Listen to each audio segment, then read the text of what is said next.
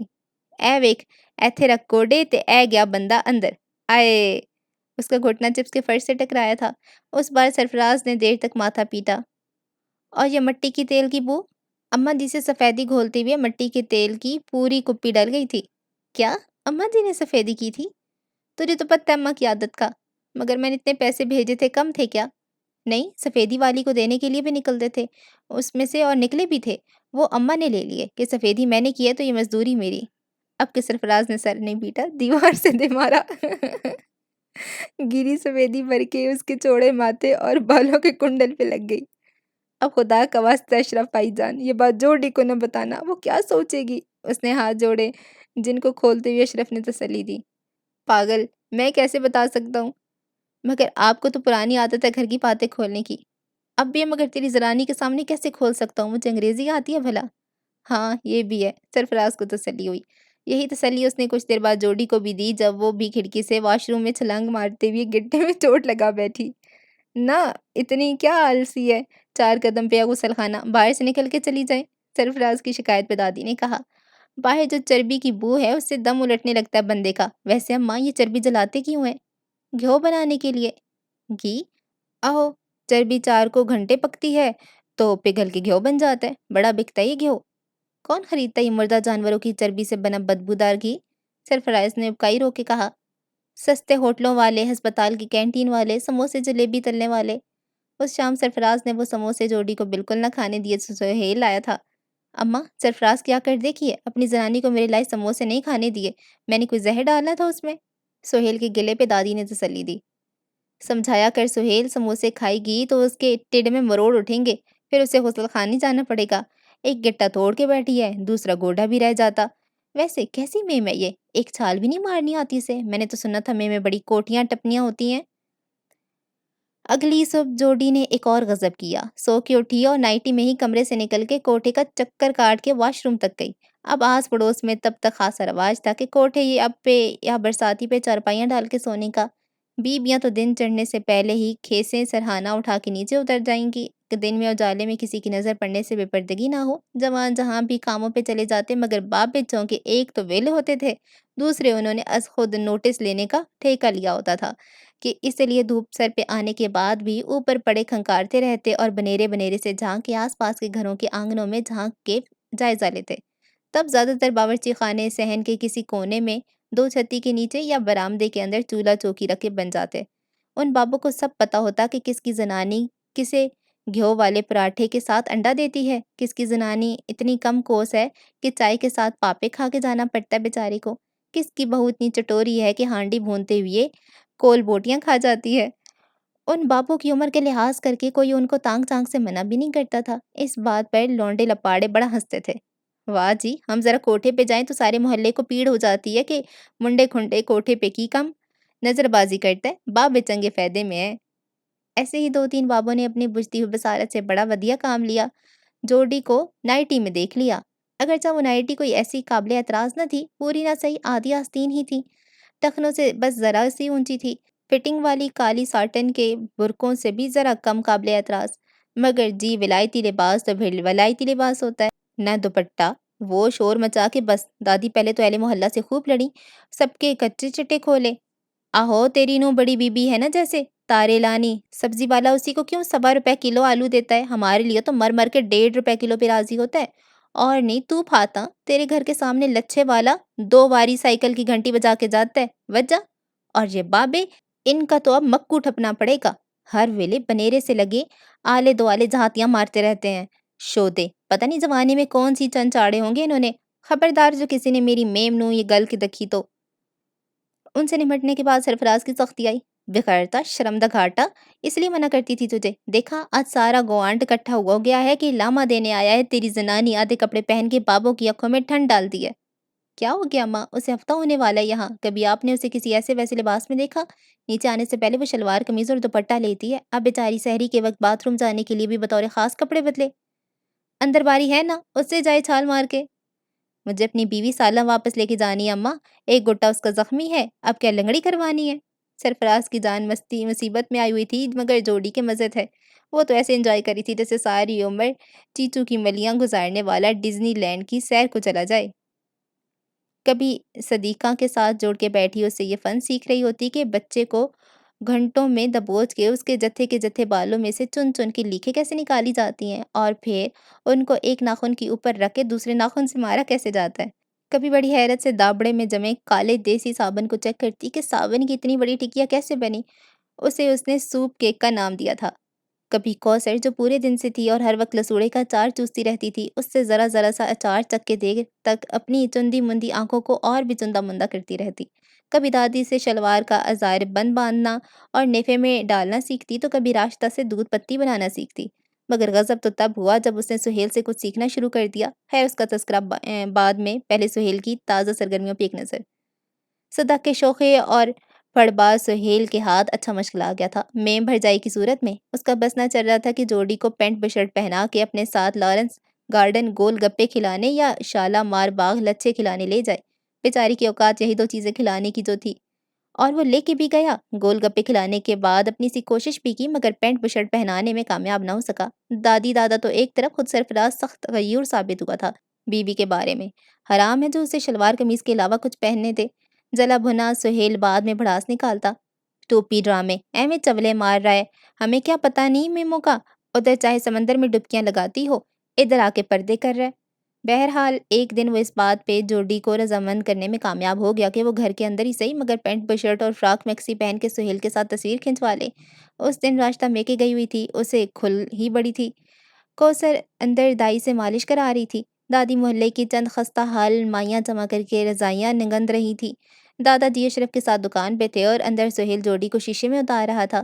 آخر میم آئی تھی گھر میں، ٹھیک ہے بھابھی ہے، بھائی کی عزت ہے، وہ کون سا خدا نہ خواستہ غلط نظر ڈال رہا ہے، اللہ معاف کرے۔